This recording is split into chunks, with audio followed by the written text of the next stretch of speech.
We are now just 164 days away from the official release of Star Wars: The Rise of Skywalker that is all set and ready to end the sequel trilogy and the Skywalker saga itself.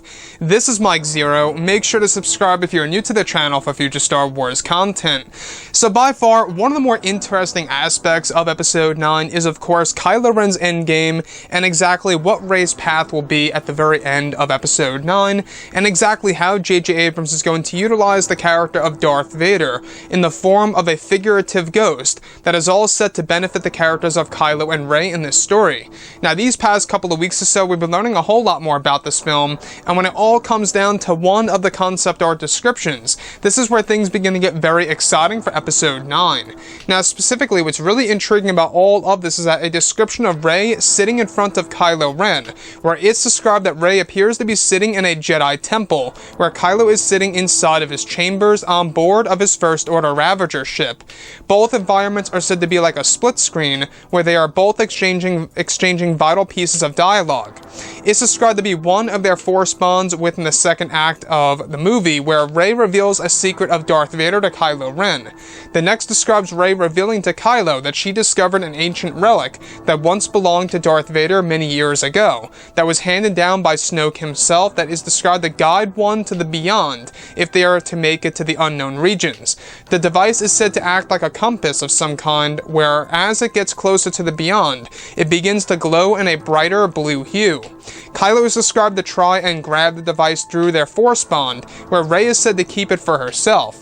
This is said to create tension between both Rey and Kylo, as Kylo and the Knights have been searching for this device that leads to the very center of the beyond and allows one to safely escape.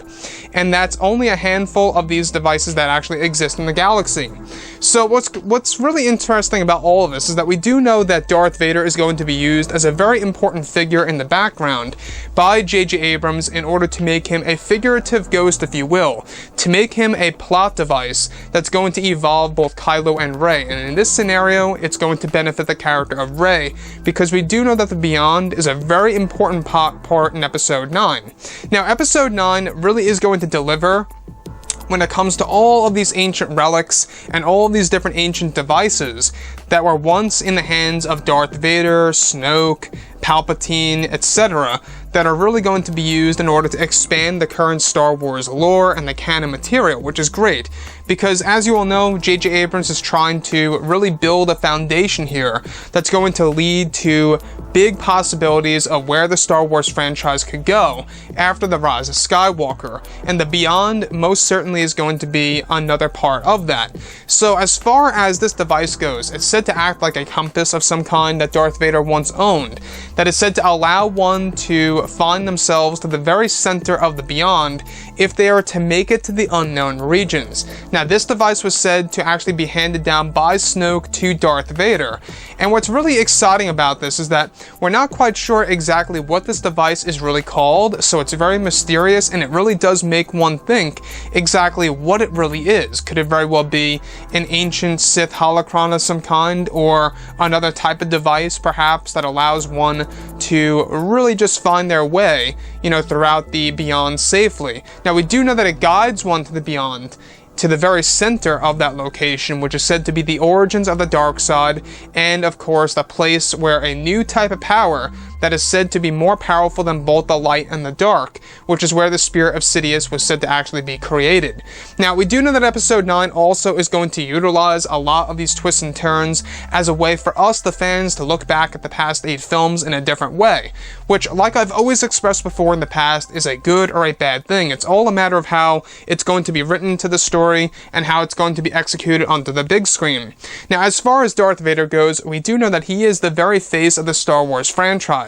And it's very inspiring to know that J.J. Abrams is trying his very best in order to really give Darth Vader the limelight he deserves in Episode 9. If we look at him as a character, he stretches all the way from the originals to Rogue One and even in Revenge of the Sith. So he's a big character in the Skywalker saga.